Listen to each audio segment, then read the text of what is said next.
This is breaking news from 17 News.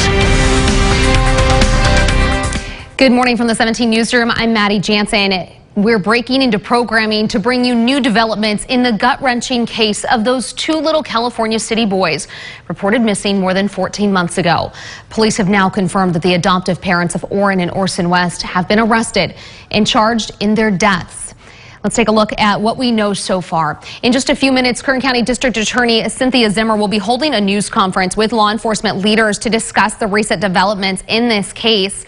We're going to take a live look at the district attorney's office right now. You can see everything is set up there in that room. We are set to begin in just about 4 minutes at 10 a.m. and we are going to bring that to you live. Here's what we know so far. Trezell and Jacqueline West, the adoptive parents of the two boys, have each been indicted for 2 counts of second-degree murder, 2 counts of child cruelty, and for filing a false report of an emergency. The charges are official confirmation of the worst fears of thousands of people who've been hoping and praying for the safe return of Orrin and Orson West.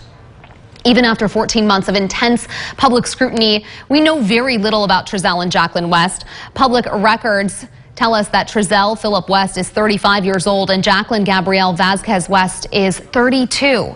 Prior to last night, they had no local arrest records.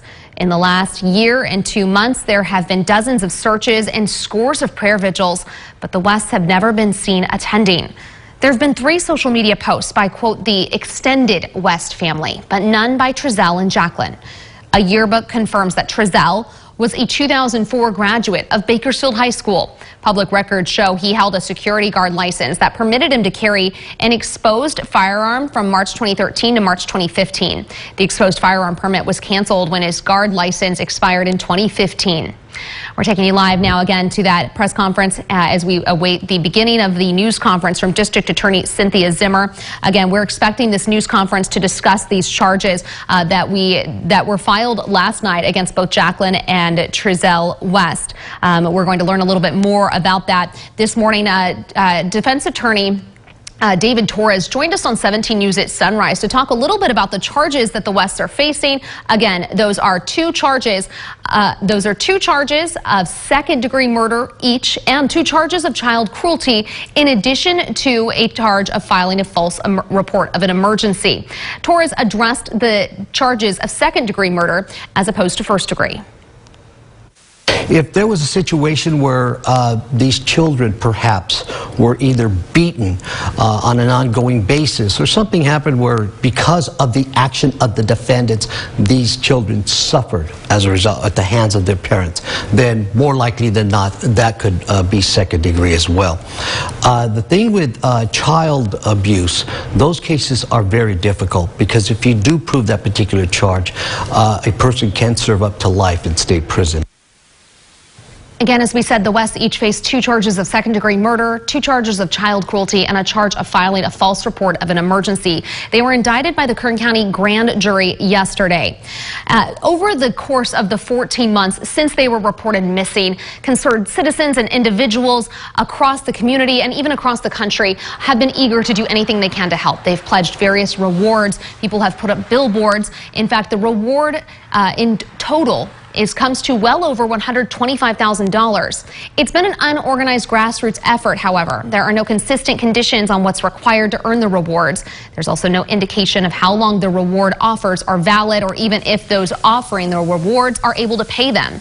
17 News confirmed the California City Police Department is offering a $25,000 reward, but it's contingent on an arrest and conviction. All right, we're going to take you back out live to the district attorney's office. There is a DA Cynthia Zimmer walking up to the podium there, and we are expecting to learn a little bit more about these charges being faced by Orrin and Orson's adoptive parents, Trezell and Jacqueline West.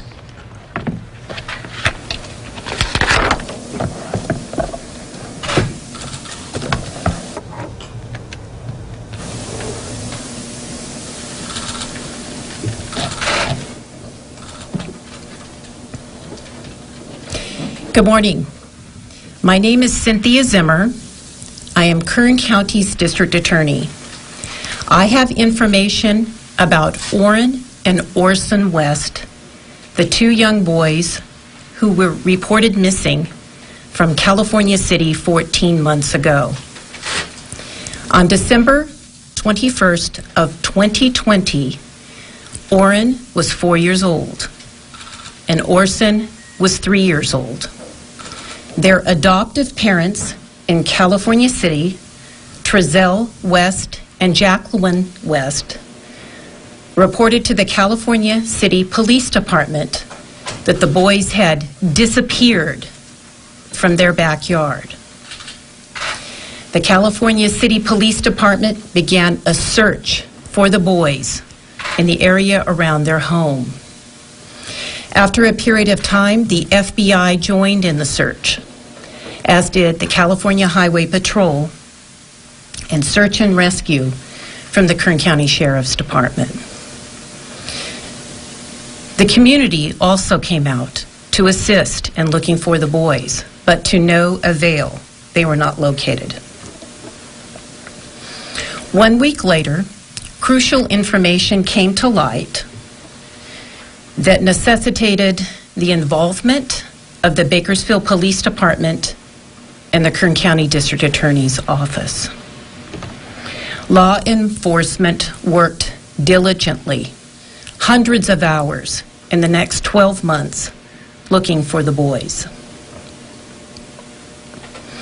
This morning, I'm saddened to announce that the investigation has revealed that Orrin and Orson West are deceased. The investigation has also revealed that they died 3 months before their adoptive parents reported them missing. However, I am pleased to announce that this week, the Kern County Grand Jury indicted Trezell and Jacqueline West, the adoptive parents, for the murder of Orrin and Orson West. The indictment charges 5 counts. The first count is murder. Charges them both with murder, with the victim being Orrin West. The second count charges murder, with the victim being Orson West. The third count charges felony child abuse against the person of Orrin West. The fourth count charges child abuse against the person of Orson West. And the fifth count charges false report of an emergency. Naturally, the first 2 counts carry the most time in state prison, murder. It is charged as murder in the second degree. That carries 15 years to life, but with 2 victims, the potential penalty, or the maximum possible penalty, if convicted, is 30 years to life for each defendant, Trezell and Jacqueline West. Now, the grand jury indictment is a formal charging document, and we followed a process in charging them before the grand jury, and that was the district attorney requested that the grand jury convene to hear evidence regarding an indictment that we presented them. The district attorney's office then presented information to the grand jury, and the grand jury found there was sufficient evidence to hold Trezell and Jacqueline West responsible for these murders, and they returned what was called a true bill. So oftentimes we call it they were indicted, but what they did is returned a true bill on the indictment. Department 1 Superior Court judge issued warrants for the arrest of the defendants, and they were arrested last night at about 7 p.m. in Kern County. They are currently in the Kern County Jail waiting for an arraignment on the indictment, which will be tomorrow. There will be no preliminary hearing in this case because an indictment is a substitute for a preliminary hearing. In this case, will proceed directly to trial. The announcement of an indictment in this case probably raises a lot of questions about the facts of the case and what you and the public would like to know. I'm not permitted to go over the facts of the case in this case, but there is something that I'd like to discuss because the facts of the case are to be what we produce in the jury trial. because we want both the prosecution and the defense to have a fair trial in this case. However, one of the questions that I'm sure you would like to know is, have the bodies of Orrin and Orson been found? And the answer to that is no. They have not been found. However, I would like to emphasize that the fact that law enforcement have not found their bodies does not preclude a murder prosecution. As a matter of fact, there have been many hundreds of what we call no-body homicides prosecuted across the United States successfully, and even no-body homicides have resulted in murder convictions in Kern County. I'd like to introduce the people who are standing here with me today, who have been crucial in bringing this case forward. Eric Smith is the person to my right here. Eric Smith is the supervisor of the homicide unit at the DA's office. Next to him is Brian Estep, also a homicide prosecutor in the DA's office, and these two gentlemen are the people from my office who presented the evidence to the grand jury, and this grand jury hearing began 3 months ago in December of 2021. Mr. Smith, would you like to come say a few words? On behalf of myself and, of course, Deputy District Attorney Brian Estep, we would like to thank the allied agencies who worked tirelessly throughout this investigation. That includes also the Kern Regional Crime Lab and also the DA investigators in this case. Kern County law enforcement worked together at first in an attempt to locate Orrin and Orson West, and as that continued, it turned into the investigation into the disappearance and ultimately the homicide of the two boys.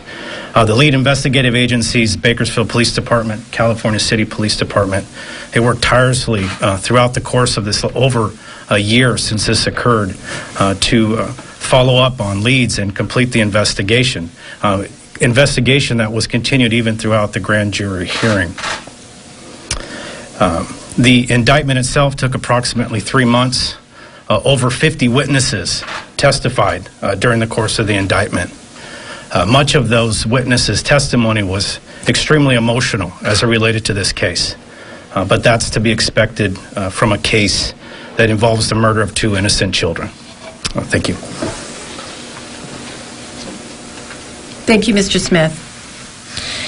To my right, to my left, are two chiefs of the lead agencies in this case that did most of the work. Bakersfield Police Chief Greg Terry and California City Police Chief John Walker. Chief Terry, would you like to say a few words? Thank you. Good morning, everyone. This is not the outcome that we and so many had hoped and prayed for over the last year. Our thoughts and prayers go out to the families of Orrin and Orson who, with this news today, their worst fears have been realized. I want to express my pride and appreciation to our homicide team who invested so much personally and professionally to find the truth in this investigation.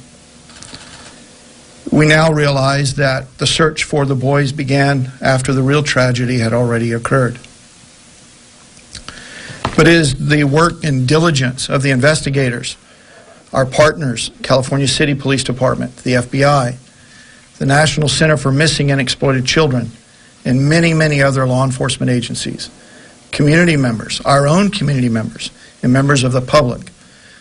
That diligence, that refusal to give up is why we are here today. I also want to express my appreciation to our District Attorney, Cindy Zimmer, for her leadership and for her commitment to the safety of our families here in Kern County, no matter how difficult the case. We also would not be here without the teamwork and support of the District Attorney staff. They provided invaluable support to our investigators, a perspective and advice and counsel along the way. And again, we would not be here without that support as well. And the last thing I would say is this is not a resolution in this case. And there will not be a resolution completely in this case until these boys are brought home. Thank you, Chief Terry. Chief Walker, would you like to address the audience?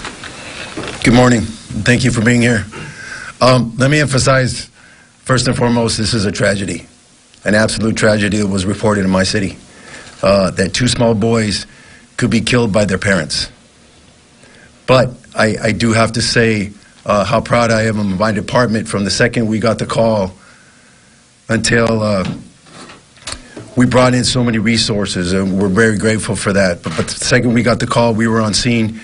We began to work it and look for these kids. And we had so many agencies involved, Kern County Sheriffs, the Search and Rescue, CHP came with their helicopter to help us. But the citizens of Cal City came out in numbers to look for these kids. And then it began to grow to the outlying communities and eventually across the nation. We were getting people who were interested and they wanted to know where these kids were as well as us. And then eventually Chief Terry and the Bakersfield PD came in to help us out, and they've been instrumental to make this happen. So I want to thank all those people again for helping us to try to come to some kind of resolution with this. But again, the bottom line is we have two small boys that we believe are no longer here, that are dead, and that's terrible. But again, I want to thank the District Attorney, Cindy Zimmer, for being brave and diligent to push this forward and actually bring this case to the surface. So we will push forward. We haven't given up, and we'll continue to give them any kind of help that they would need in the future. Thank you. Thank you, Chief Walker. While the defendants in this case, Trezell and Jacqueline West, are presumed innocent, the securing of a grand jury indictment is a major step in ensuring that there will be justice for Orrin and Orson. This case has tugged at the heartstrings of people in my office and in law enforcement and in this community. It is a horrific tragedy that these precious little boys had to lose their lives. But I want to thank everyone who was involved in this case, the law enforcement officers. It must have been so difficult for them, who searched for Orrin and Orson, the community members that came out and helped search, and then the community members that just continue to care about what happened to them. So, if you have any questions, those are the end of my comments. But keep in mind, there are ethical restraints as far as what we can talk about prior to the trial in this case.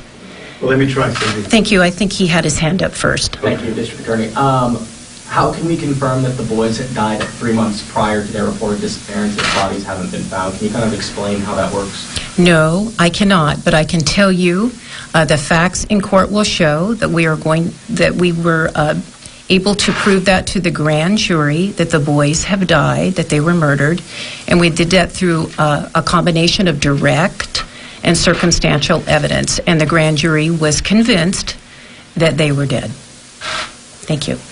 Given that you say that they died 3 months before this was reported, and that the fact that Trezell and Jacqueline lived in Bakersfield and then moved to California City, Chief Walker, do you believe, can anybody say whether Orrin and Orson were ever in California City to begin with? Mr. Gaspar, that's a good question, and that's something we're going to answer during the trial. Can't say more than that. We cannot go into the facts of the case. As far as trying a case without a body, because since I assume you don't know where the boys are. Is that right? We don't know where their bodies are. That's what I said. Okay. So you don't know where their bodies are. What will that present kind of a difficulty in trying this case without a body? Public out there has at least some that I've run into say, well, they can't try somebody without a body. How are they going to do that? As I explained in my earlier statements, no body homicides are tried all the time. And we have evidence that was sufficient to convince the grand jury, and we have sufficient evidence that we believe will convince a jury that they are not alive. And we have evidence. Have you tried a case here without a body before? Yes, we have tried to successfully, at least that I know off the top of my head. I have those names, the Leonard Bryce Thomas case and the Daniel Rhodes case, successful murder convictions. And there may be more, but those are two that I can remember. Yes? Can you talk a little bit about why second-degree murder in this case rather than first? No, I cannot.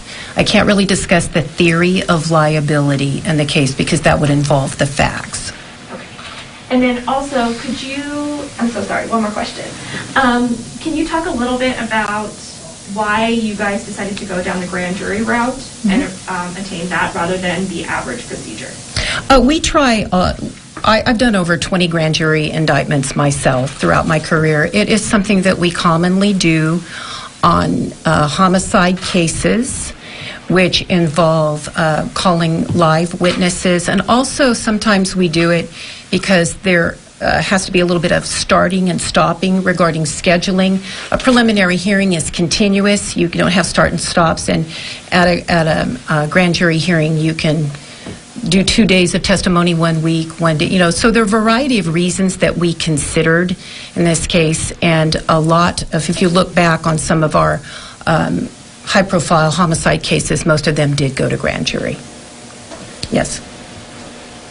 We have unconfirmed reports that a white RV was pulled over by law enforcement yesterday at Highway 43 and Highway 58, and some were saying this was possibly where Giselle and Jacqueline were taken into custody.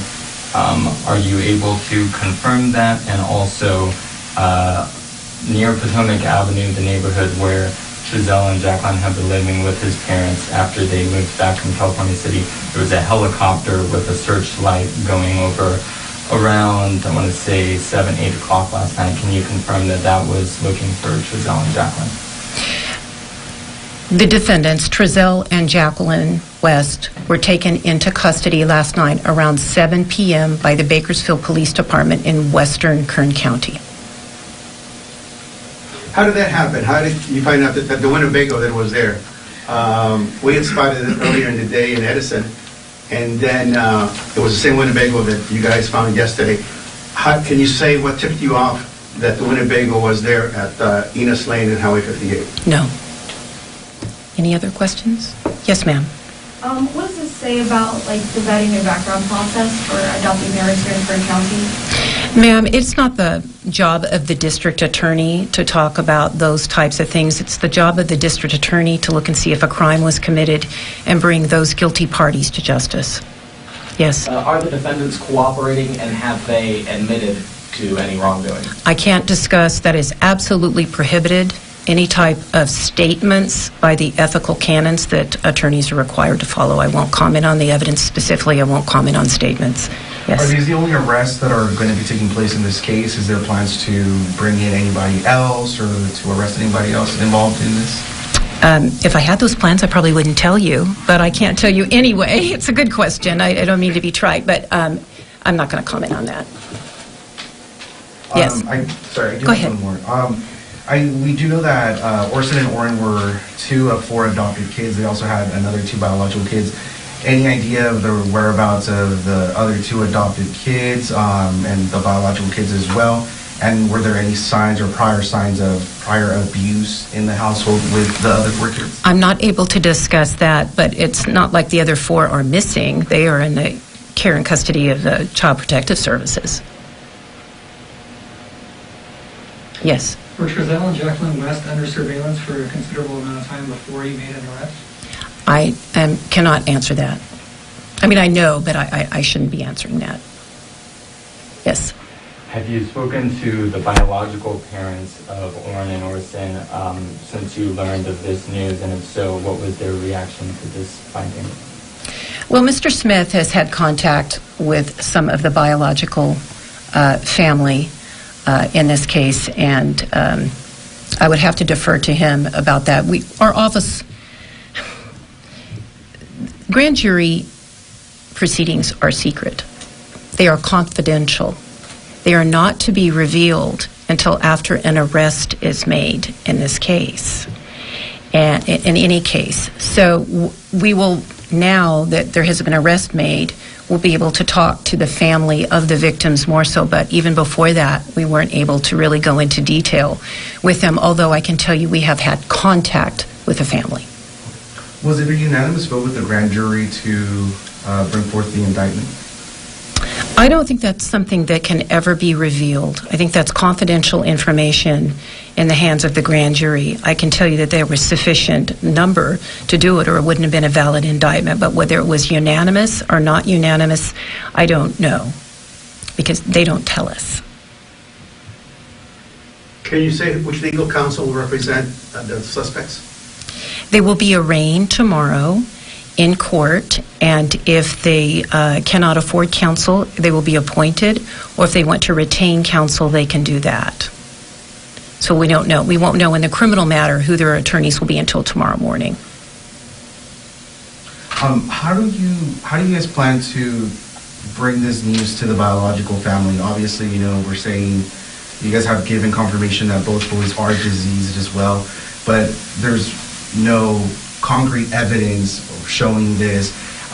It sort of feels what's been going on for almost the past year, where the family and the community has sort of been left without any answers, and that constant question has been brought up, you know, where are the boys? And I mean, you're saying there's concrete, or, you know, confirmation that they are diseased, but how would you guys... It's called a jury trial, sir. Okay. That's where we will prove that they are deceased, and we have and the grand jury has already found that they are deceased, and we have presented evidence that. As far as the news that went to the biological family, I think the news did that last night. I think you were out at the scene with the biological family before we were even had the defendants in custody or had an opportunity to do this press statement today. So as far as news to the family, I think that they already know. Question. Yes. And just a couple more questions, please. Could you talk a little bit about the sentencing for the other two charges, the willful cruelty to the child? What's kind of the average for that as well? Well, what that term carries is 6 years. Okay. Correct, Mr. Smith? 6 years. And would that be changed because there's 2 counts of that, or for each defendant? That's kind of a complicated sentencing question. You look to see if the conduct supporting the homicide charge, and you take what's called it's a determining sentencing, whether or not you get any more time on the child abuse cases counts if they're convicted on the murder. Kind of depends on the facts and circumstances. Okay. I have a question for Chief John Walker. You did submit your resignation recently to the department to resign as chief of the California City Police Department. Can you give us a reason, you know, why you decided to resign from the department, your plans, or so forth? I think that really has no bearing on this, so, you know, I'd like to stick to the subject, but yes, it's I've been there for 2 years, I've done my best, and it's time for me to move on. Are there any more questions? One last question. Yes? I know you can't say how the boys were murdered. I understand that. Can you say if you believe you know how it happened, though? No, I can't say anything like that. We are prohibited from going into the facts of the case. And obviously, we know what the facts of the case are. I can't go into anything further than that. And we just invite you to cover the trial in which the facts will be produced. So thank you very much. Thank you for coming today. Thank you for your excellent questions. I hope I was able to answer them to the extent that I could. You all have a very nice day. And you've been listening to a news conference by District Attorney Cynthia Zimmer. You've been listening to a news conference by District Attorney Cynthia Zimmer on the arrest and indictment of Jacqueline and Trezell West for the murder of Orrin and Orson West, 2 little boys reported missing in December of 2020 from California City. Zimmer says the investigation revealed that the boys were actually killed 3 months before they were ever reported missing on December 21st, 2020 by the West's adoptive parents, Trezell and Jacqueline West. While Zimmer says the boys' bodies have not been found, she says that her office did present evidence to the grand jury that the boys were indeed killed. The Wests lived in Bakersfield prior to moving to California City. Shortly into the beginning of the investigation, once the boys were reported missing, Cal City brought in the FBI and eventually passed this investigation onto Bakersfield Police Department, which then became the lead agency in investigating the case. This case resulted in an indictment from the grand jury for both Jacqueline and Trezell West. That indictment came down yesterday. DA Cynthia Zimmer revealed today that that grand jury hearing actually began about 3 months ago in December. So it's been a lengthy process. The fact that there was a indictment by the grand jury means there will be no preliminary hearing, and instead this case will proceed directly to trial. Jacqueline and Trezell West, who you see right there on your screen, they gave this interview just days after the boys were reported missing. They were arrested last night just west of Bakersfield around 7 p.m. They are both due back in court tomorrow for arraignment. We have so much more on this case. We've been following it since day one. You can find exclusive interviews and further details on our website, kget.com. We also have breaking news updates and the latest on yesterday's arrests. Again, kget.com. We will, of course, have much more on this story today on 17 News at noon, and then, of course, tonight on 17 News at 5. In the meantime, I'm Maddie Jansen from the 17 Newsroom.